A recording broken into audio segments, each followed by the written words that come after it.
The certified letter arrives on a Tuesday morning, landing with an innocent thud against my apartment door while I rehearse presentation notes for the quarterly budget meeting.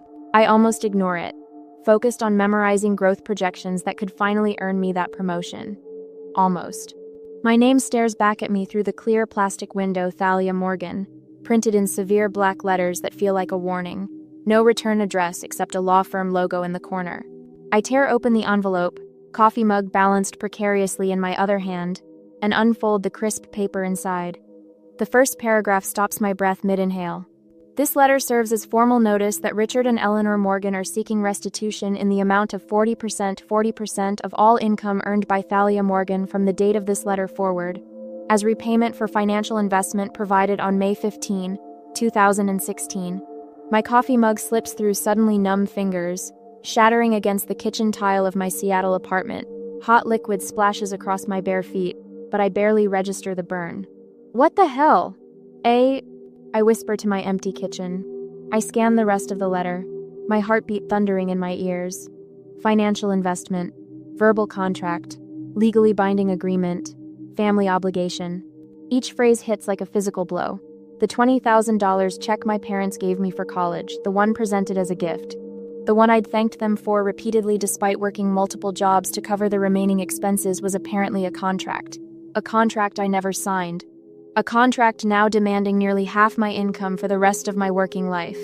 I sink to the floor, mindless of the coffee and ceramic shards, letter trembling in my hands. Memories flood back unbidden. The celebration dinner at Pietro's, my father's favorite Italian restaurant in Reno. The white tablecloth spotted with red wine. My mother's pearl necklace catching the light as she leaned forward, smiling with unusual warmth. My acceptance to Washington State, clutched in my sweating hands, the first in our family to attend a 4-year university. "We have something for you, sweetheart," Dad had said, his voice thick with rare emotion as he slid an envelope across the table. Inside, a check for $20,000, more money than I'd ever seen. "No strings attached," Mom had added, squeezing my hand. "We're so proud of you." Dad had raised his glass in a toast. "This is our investment in your future, honey." Investment. The word rings differently now, 7 years later, as I sit among broken ceramic and cooling coffee.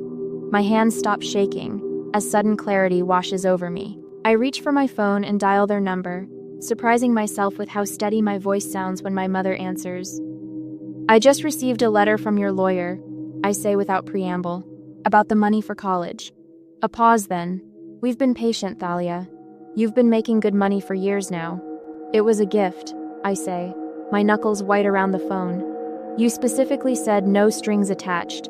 We raised you," Mom replies, her voice hardening. "Everything you have is because of us." I take a deep breath, willing my voice to remain calm. I worked my way through college. I paid off my loans myself. That check covered less than a third of my expenses. "You're being selfish," Mom says. "Your father and I are getting older, and Jude needs help with his art career." Ah, there it is, my younger brother. The real reason. "Jude's struggling," she continues. "He needs a proper studio, better supplies. His work is finally getting noticed." I close my eyes, leaning against the kitchen cabinet. Jude, who dropped out of community college after one semester. Jude, whose art career consisted mostly of half-finished projects and elaborate excuses. "This isn't about Jude," I say, though we both know it is. "Family takes care of family," Mom replies. "What's yours is ours. That's how it works." The words hit with startling clarity. That's how it's always worked in our family. My achievements were never truly mine, they belonged to all of us. My college admission, my dean's list semesters, my first big promotion. Always our accomplishments, our success. Now my salary. I look down at the broken pieces of my favorite mug, the growing stain on the floor, the legal letter demanding 40% of everything I'll ever earn. "I need to go," I say, hanging up before she can respond. Standing, I carefully step around the mess and reach for a towel. As I kneel to clean up the spill, something fundamental shifts inside me. The family that should have been my foundation is trying to become my greatest burden, and I refuse to let them. 3 days after receiving the certified letter, I needed documentation, proving the $20,000 had been a gift. The search through old email accounts wasn't meant to be therapeutic, just practical. What I find instead turns my stomach to concrete. Thalia's college fund, return on investment. Reads the subject line of an email from my father to my mother, dated 2 weeks before they presented me with the check at Pietro's. The message loads with excruciating slowness, as if my laptop itself hesitates to reveal the truth. Eleanor, we need to be clear about our expectations. This isn't charity, it's an investment. When she starts making real money after graduation, we'll remind her about family obligation. Standard contract terms would demand 50%, but 40% seems fair considering she's our daughter. My mother's reply appears below. She'll never agree if we present it that way now. Better to call it a gift until she's established in her career. The return will be worth the wait. I sit heavily on my couch, my breath suddenly shallow. The room blurs at the edges as understanding crashes through me like a physical blow. This was never spontaneous generosity. It was calculated, planned a trap set 7 years ago, patiently waiting for me to earn enough to spring it. My phone rings. Their number. I let it go to voicemail. 2 days later, I stand in my parents' dining room in Reno, the same polished cherry table where we celebrated my college acceptance now covered with documents. Mom and Dad remain standing while I sit, the power dynamic not lost on me. Jude lounges in a corner chair, supposedly sketching, but I catch his occasional smirk when he thinks I'm not looking. This is a standard family contract, Dad explains, sliding a paper toward me. His voice carries the same authoritative tone he used when explaining why I couldn't attend sleepovers as a child. Your signature acknowledges what we've always understood. I scan the document, dated today but claiming to formalize an agreement from 7 years ago. I never agreed to this. It was implied. Mom interjects, pearl necklace catching the light as she leans forward. The same necklace she wore to Pietro's, so. When family helps family, repayment is assumed. That's how we raised you. You specifically said no strings attached. I counter, my voice steadier than I feel. Dad's face hardens. Families don't need written contracts, Thalia. Your word should be enough. My word? I never gave my word to pay you 40% of everything I earn for the rest of my life. You accepted the money, Mom says, as if this explains everything. Jude finally looks up. Some of us need the support more than others. His casual tone belies the calculated glance he exchanges with our parents. The threats begin on the drive back to my hotel. Mom calls, her voice artificially sweet through the car speakers. Your father and I have been patient, but if you force us to pursue this legally, it will affect your credit score, your reputation. Are you threatening me? I ask, gripping the steering wheel until my knuckles whiten. We're informing you of consequences. Dad cuts in, obviously on speakerphone. We'd hate to contact your employer about family resources being withheld. My stomach drops. You wouldn't. Family takes care of family, Mom repeats her mantra. We're prepared to do whatever necessary. After we disconnect, doubts gnaw at me. Had I misunderstood? Was there some conversation where I'd agreed to their terms? Memory is fallible. Perhaps mine has reconstructed a more generous version of events. That night in the hotel, I dumped the contents of my emergency file folder onto the bed, the one containing important documents I'd grabbed before leaving Seattle. Passport, birth certificate, immunization records, and there, tucked between old report cards, my college acceptance card. The cream-colored cardstock feels substantial between my fingers. I flip it over to find my mother's familiar handwriting. Congratulations, sweetheart. No payback needed. Just make us proud. Love, Mom and Dad. The card trembles in my hand, vindication washing over me in a wave of relief followed immediately by renewed anger. They had deliberately lied in writing. As I drive back to Seattle the next morning, the mountains of eastern Washington rising before me, I wonder if I should simply pay them back the $20,000 to end this nightmare, or fight a lawsuit that might damage relationships beyond repair. What would you do when the people who should protect you become the ones you need protection from? 2 days later, my phone buzzes during a budget meeting, lighting up with a number I don't recognize. I silence it, refocusing on the projection screen, where Q3 figures determine who gets promoted. The fourth unknown call today. My stomach tightens as I force a confident smile toward Vance, the department head who's evaluating candidates. Everything all right, Thalia? He asks when we break. Of course, I say, gathering my notes, just focused on those North Region numbers. Vance shifts his weight. Your parents called me yesterday. The room tilts slightly. My parents? They mentioned you're having financial difficulties. His eyes flick to my designer, watch a splurge after my last bonus. They seemed concerned about your stability. Cold spreads from my chest outward. My parents called you directly? And HR. Vance's mouth tightens. They forwarded some family contract. HR flagged it for me since I'm considering you for the senior analyst position. The promotion I've worked 18-hour days for. The reason I skipped 3 holidays to complete special projects. I see.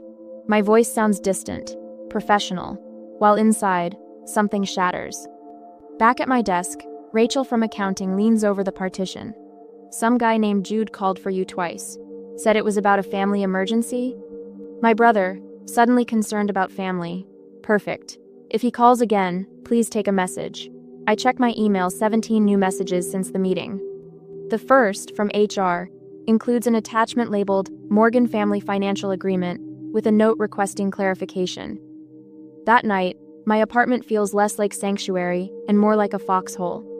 I jump when my phone rings, let calls go to voicemail, then lie awake replaying every interaction with my parents. What else could they do? Who else might they contact? Each time my eyelids grow heavy, another possibility jolts me upright. The next morning, my bathroom mirror reflects shadows beneath my eyes that concealer can't quite hide.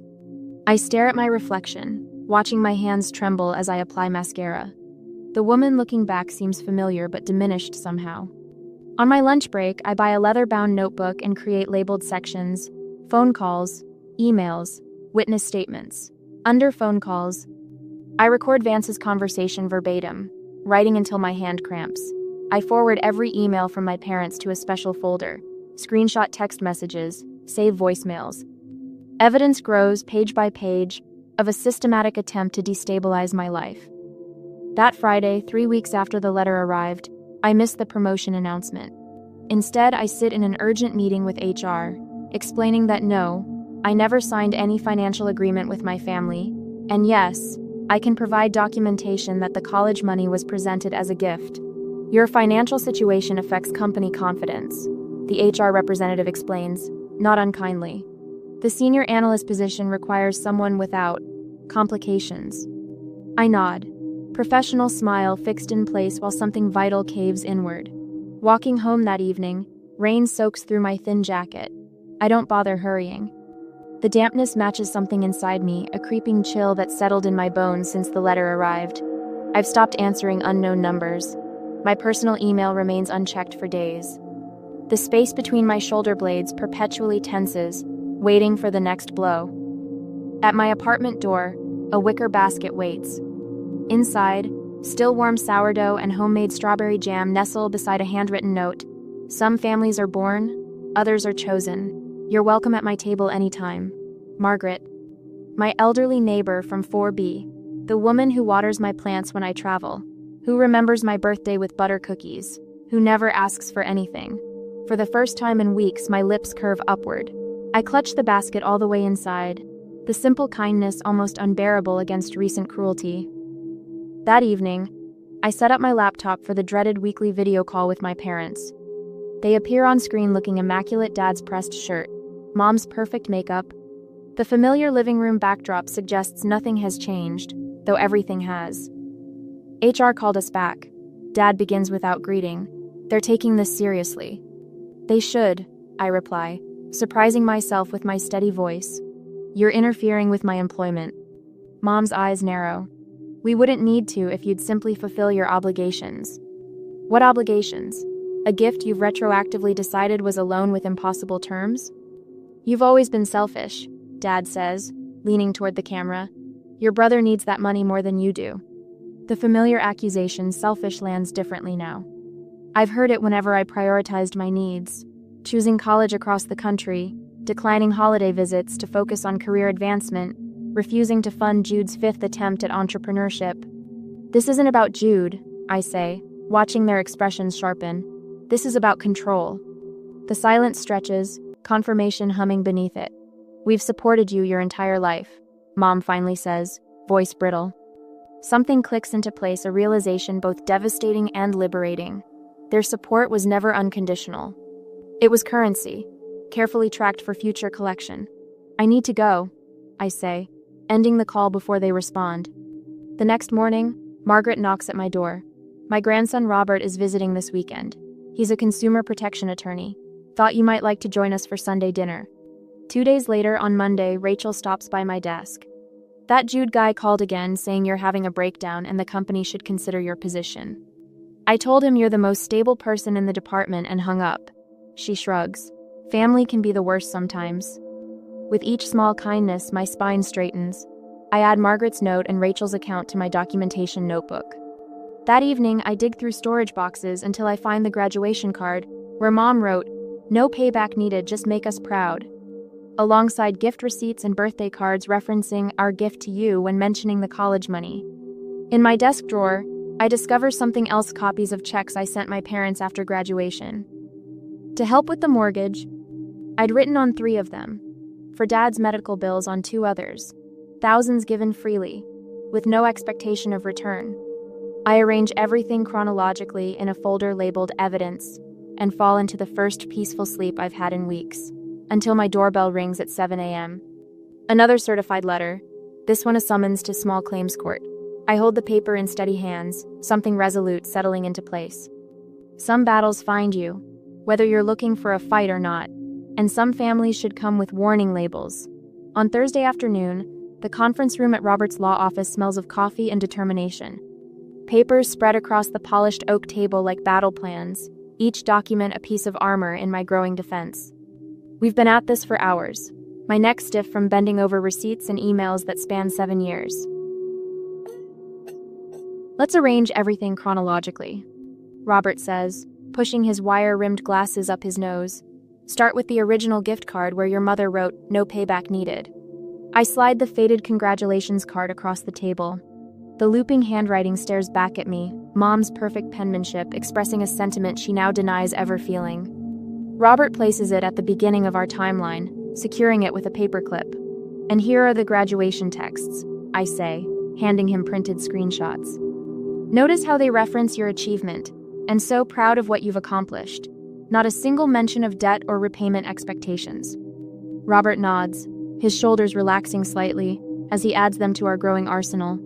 These establish a clear pattern: the gift, followed by years of silence about repayment.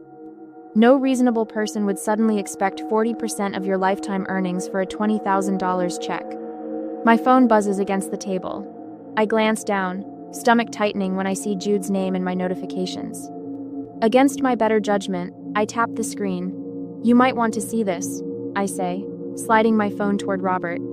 His eyebrows rise as he reads my brother's public post. My sister, the thief in a pantsuit, stole from her own family. Education bought with our sacrifice. Success built on our investment. Time to pay your debts, sis. This actually helps us, Robert says, his voice gaining confidence. He's publicly admitting the lawsuit is retaliatory, not based on any real contract. Mind if I screenshot this? Before I can answer, my phone buzzes again. A flood of notifications from friends and colleagues pours in beneath Jude's post. Thalia's the most honest person I know. She worked 3 jobs through college while maintaining Dean's List. I remember her bringing ramen to work every day to save money for tuition. Unexpected warmth spreads through my chest. These people see me the real me, not the selfish daughter my parents have constructed in their minds. Your brother's plan backfired spectacularly, Robert says, allowing himself a small smile. My email notification chimes. Subject line: After all, we sacrificed for you. I open it, reading aloud. Thalia, how could you turn your back on family? After all, we sacrificed to put you through college. After all the opportunities we provided. Your father and I went without vacations, new cars, even home repairs to invest in your future. And this is how you repay us? Robert's pen taps thoughtfully against the table. Their own words contradict their legal position. Notice how they keep switching between gift and investment language? This inconsistency destroys their credibility. Back at my apartment that evening, I stare at the cashier's check on my kitchen table. $26,000, the original, $20,000 plus 6 years worth of interest. Every penny I could reasonably owe them, even if their gift had been a loan. Looking at the cashier's check for $26,000, the original amount plus interest, I hesitate. Would returning their gift with interest free me completely? Or would fighting through to the end bring the accountability they needed to face? My doorbell rings, startling me from my thoughts. Margaret stands in the hallway, holding a casserole dish. "Thought you might need some real food," she says, bustling past me into the kitchen. She spots the check and raises an eyebrow. "That's a lot of money to give away to people who don't deserve it." "It might be worth it for peace," I say, but the words sound hollow even to my ears. "Peace bought with ransom never lasts, dear." Margaret sets down the dish and pats my hand. "Robert called. He's filing a counterclaim for harassment and attempted financial coercion. I told him I'd be happy to testify about what a mess you've been these past weeks." "You'd do that?" "In a heartbeat. I've lived long enough to recognize when someone's being bullied by the people who should love them most." My phone rings. Rachel from work. "Your brother called the office again," she says without preamble. "I told HR everything, the harassment, the calls, how your parents contacted your boss. They're documenting it all for the court case." I sink into a kitchen chair, suddenly lightheaded. "Thank you," I whisper. "Nobody messes with my team," Rachel says firmly. "You've had our backs enough times. Let us have yours." After we hang up, I sit quietly, letting the realization settle over me.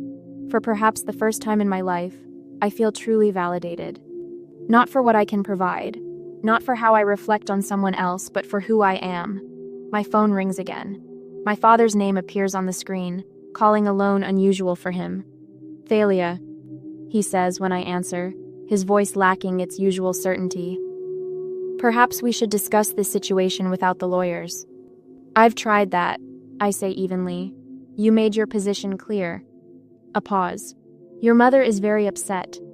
"So am I, Dad." Later that night, an email arrives from Mom. "Perhaps we can discuss this privately. Just the three of us, like old times." I forward it to Robert without comment, then pick up the cashier's check. The court date is set for next month. This check represents my final offer, not because I owe them, but because I'm choosing freedom over vindication. I seal it in an envelope addressed to their lawyer, not to them. Never directly to them again. On Wednesday next month, I arrive at the courthouse 2 hours early, needing the quiet to settle my nerves.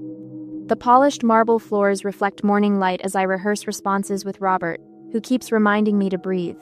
"They're here," Robert whispers, nodding toward the entrance. My parents appear, looking older than when I last saw them. Dad's hands tremble as he clutches a manila folder.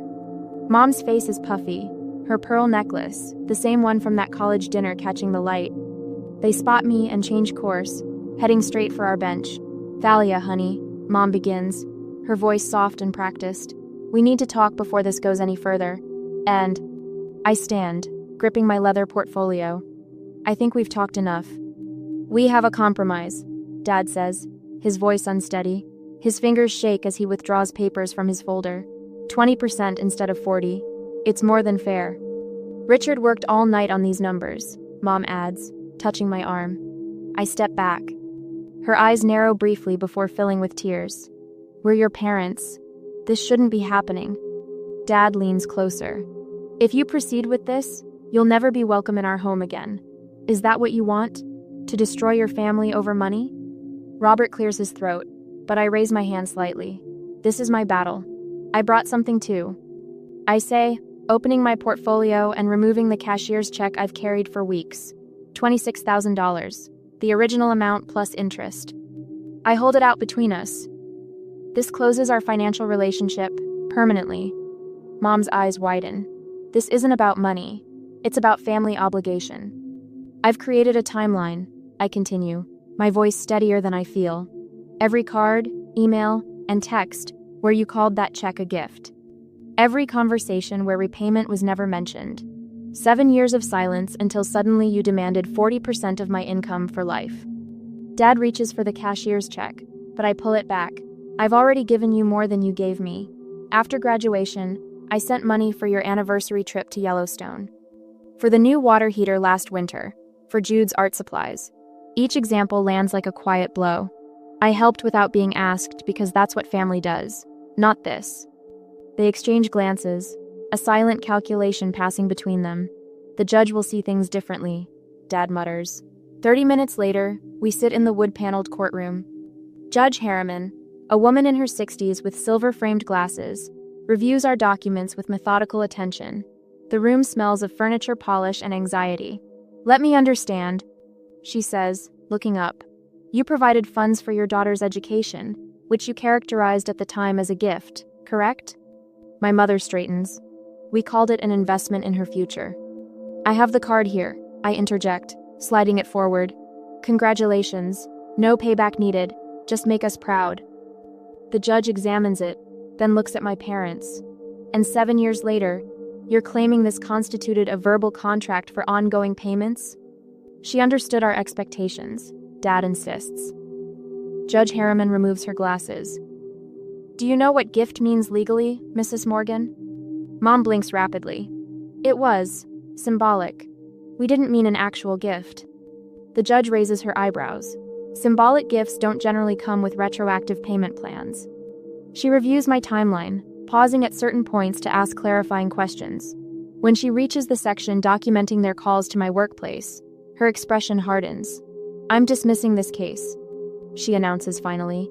"Furthermore, I'm granting Miss Morgan's counterclaim for legal fees in the amount of $3,000, payable within 30 days. Mom gasps. Dad's face flushes crimson. "But our daughter," Mom begins, "has provided substantial evidence that no contract existed," Judge Harriman interrupts, "and demonstrated considerable financial support to you after her graduation, which contradicts your claim of financial hardship. This matter is closed." Outside the courtroom, Jude waits by the water fountain, his expression darkening when he sees me. He wears the leather jacket I bought him last Christmas. "Congratulations," he mutters as I approach. "You'll regret this. Blood doesn't turn its back." I stop beside him, suddenly tired of fighting. Blood doesn't manipulate. I leave them standing there, walking toward the sunlight streaming through the courthouse doors. Robert follows, offering quiet congratulations. That evening, Margaret brings dinner and sits with me on my balcony. We watch the Seattle skyline glitter as night falls. "Have you heard anything?" she asks carefully. "Only rumors. Their friends are asking questions about the case." I sip my tea. Dad's golf partner called me, wanting the real story. "Will you ever speak to them again?" Her question hangs in the evening air. I don't answer immediately. The truth is, I don't know. Years of silence about repayment, then sudden demands for nearly half my income. How do you rebuild after that? Taking the copy of the cashier's check from my pocket, I tear it into tiny pieces. The fragments flutter over the balcony railing, carried away by the breeze. "Maybe someday," I finally answer, but only on my terms. 6 months later, the morning sunlight streams through floor-to-ceiling windows, painting golden rectangles across my hardwood floors. From the 12th floor apartment, Seattle's skyline stretches before me, a vast improvement from the third-floor view of the parking lot at my old place. I trace my finger along the window, outlining the Space Needle against the backdrop of Puget Sound. On my bookshelf, travel photos have replaced the obligatory family portraits. Me hiking in Olympic National Park. A weekend trip to Vancouver with Rachel. Margaret and I at Pike Place Market, laughing as fishmongers toss their catch. No forced smiles, no posed perfection, just genuine joy captured in candid moments. My desk holds a leather portfolio containing financial documents, a 5-year plan with retirement projections, investment strategies, and a savings account growing steadily each month. The top page bears my financial advisor's note. Excellent progress toward complete independence. I close the folder with a satisfied smile. This life belongs entirely to me. My laptop chimes with an email notification. I click it open, then freeze, staring at the screen. "Dear Miss Morgan, we are pleased to inform you of your acceptance to our executive MBA program." 7 years ago, another acceptance letter arrived, the one that started everything. I remember my trembling hands as I showed it to my parents, how their approval seemed more important than the achievement itself. Today, I forward the email to Rachel, Robert, and Margaret with the subject line, "Celebration dinner tonight?" Within minutes, all three respond with enthusiastic yeses. At Canlis Restaurant, overlooking Lake Union, we clink glasses over white tablecloths. The setting sun casts rose-gold light across our faces. "To Thalia," Margaret says, her silver hair catching the light much like my mother's pearls once did. "The bravest woman I know." Robert raises his glass. "To boundaries that protect and freedom that heals." Rachel leans forward. And to investing in yourself, no strings attached. I taste the champagne, letting the bubbles dissolve on my tongue. Thank you for being here, for being the family I chose. Later that evening, I sit cross-legged on my couch, laptop balanced on my knees. I type the final paragraph of a blog post titled, "I paid my way out of my parents' debt trap," then hover over the publish button. The post is anonymous, names changed, locations altered, but the story remains powerfully true. My inbox already contains an invitation from a podcast host who specializes in financial manipulation and family trauma. She found me through Robert, who thought my story might help others recognize similar patterns. Your experience could be a lifeline for someone else drowning in family obligation, her email reads. My phone buzzes with a notification. A Venmo request from Jude. Hey sis, need to borrow $100 for art supplies. We'll pay back as soon as possible. His first contact in 8 months. I open the app, my thumb hovering between the pay and decline buttons. Instead, I tap his profile and select block user. A quiet smile forms as I return to my laptop and close Venmo completely. As I delete the app, I wonder if true freedom comes from cutting ties completely or from establishing boundaries strong enough that no one can cross them without permission. What would you do? Rebuild with strict terms or close the door entirely? I don't know the perfect answer, but as I click publish on my story, I know this much. My life is finally, completely my own.